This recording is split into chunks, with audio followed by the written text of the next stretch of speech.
Hello everyone. In our last class हम लोग देखा व्हाट इज जीएसटी।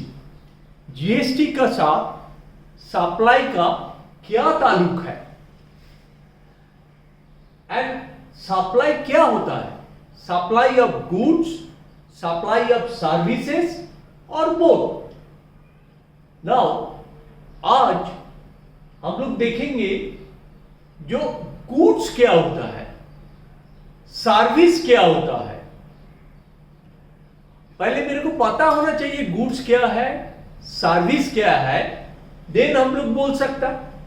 तो इसके लिए GST act section 2 subsection 52 of CGST act defines goods.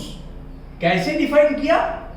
Goods means every kind of movable property. ये देख लो, every kind of movable property, इसका मतलब इमूवेबल प्रॉपर्टी में गुड्स होगा नहीं, other than money and securities. जो सिक्योरिटी हम लोग लेता शेयर वो नहीं है, but includes actionable claim. Actionable claim क्या है?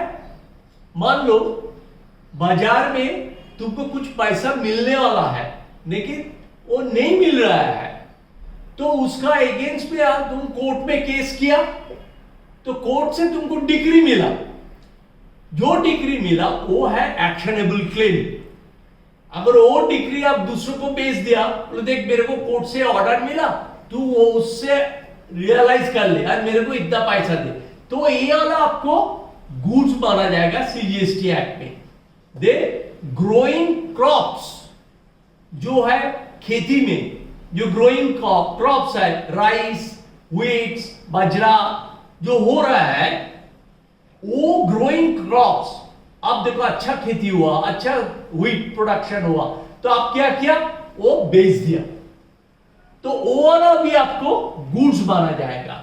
Then your grass and things attached to the farming part of the land।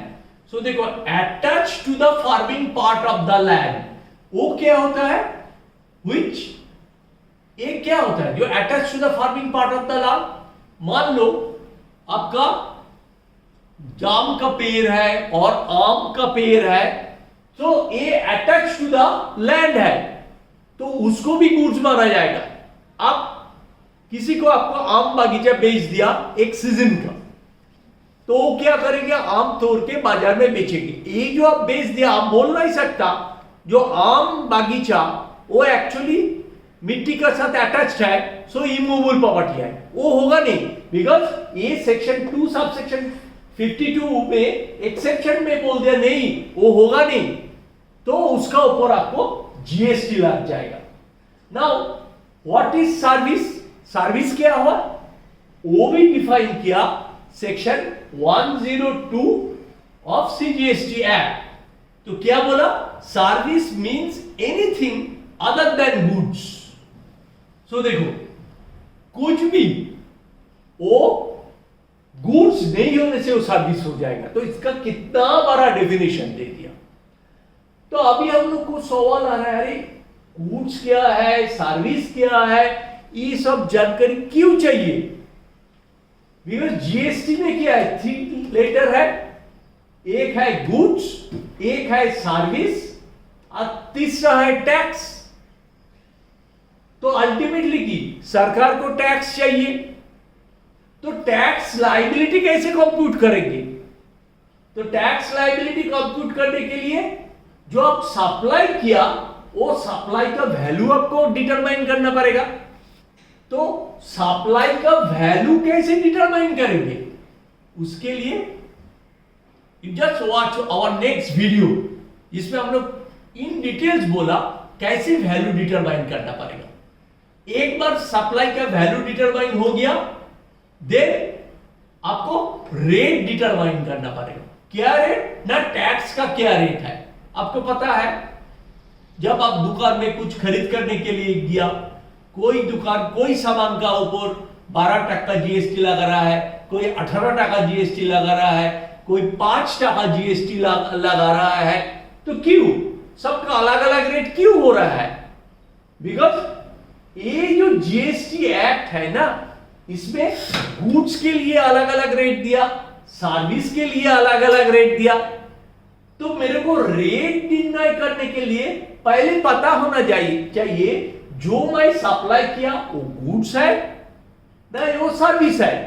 अगर गुड्स है तो वो मेरा सेक्शन 2 सबसेक्शन 52 का एक्ट का हिसाब से है किया, और सर्विस है तो section 2 subsection 102 CGST act of service है किया।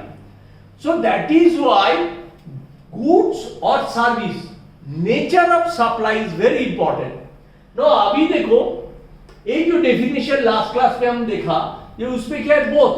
अगर मैं गुड्स एंड सर्विस दोनों एक साथ दिया, जो मैं डिस्क्रिप्शन दिया ना, जो बिल्डिंग सफाई करने के लिए एक सफाई वाला का कॉन्ट्रैक्ट दिया, वो सब कुछ लेके आ रहा है, गुड्स भी लेके आ रहा है, सर्विस के लिए मेड भी लेके आ रहा है। तो मैं कैसे निर्णय करेंगे उसका ऊपर गुड्स का रेट लागू होगा ना सर्विस का रेट लागू होगा? इसके लिए भी एक अलग वीडियो हम लोग बनाएंगे, कैसे कंपोजिट सप्लाई में आपको निर्णय करना पड़ेगा जो उसमें गुड्स का रेट लागू होगा ना सर्विस का रेट लागू होगा। ये तो 7(1)(a) लास्ट क्लास में हम लोग डिस्कस किया। नाउ दूसरा जो सेक्शन है वो भी एक बार आप लोग को देखना पड़ेगा, दैट इज 7(1)(a)(a). तो ए सेक्शन में क्या बोला? The activities or transaction by a person other than an individual। तो इंडिविजुअल छोड़ के कोई एक पर्सन, बिकॉज ये जो पर्सन है ना, पर्सन के अंदर बहुत लोग हो सकता, एक कंपनी हो सकता, एक पार्टनरशिप फॉर्म हो सकता, एक ट्रस्ट हो सकता, एक ईओपी हो सकता, सोसाइटी हो सकता। सो इंडिविजुअल छोड़ के any other person to its members, उनका खुद का मेंबर क्या अगर कुछ सर्विस दिया और constitute for cash, differ payment और अदर वैल्यूएबल कंसिडरेशन, तो क्या होगा? वो भी सप्लाई माना जाएगा। ये ना एक बड़ा अजीब का चीज है। क्या हुआ? हम लोग देखा सप्लाई क्या है? Contract between supplier and recipient. Last class में हमने देखा ये contract is defined in section 2H of the contract act, that is the agreement enforceable by law. And agreement क्या बोला? सेक्शन 2 सबसेक्शन E में of contract act form when there is a promise और set of promise where each promise serve as a consideration for others. So दोनों entity चाहिए। But 7(1)(a) क्या बोला? 7(1)(a) क्या बोला? जो तुम अगर खुद को सप्लाई किया सर्विस, वो भी सर्विस माना जाएगा। कब? मान लो एक कोऑपरेटिव हाउसिंग सोसाइटीज, तो हाउसिंग सोसाइटीज का ओनर कौन है? मेंबर।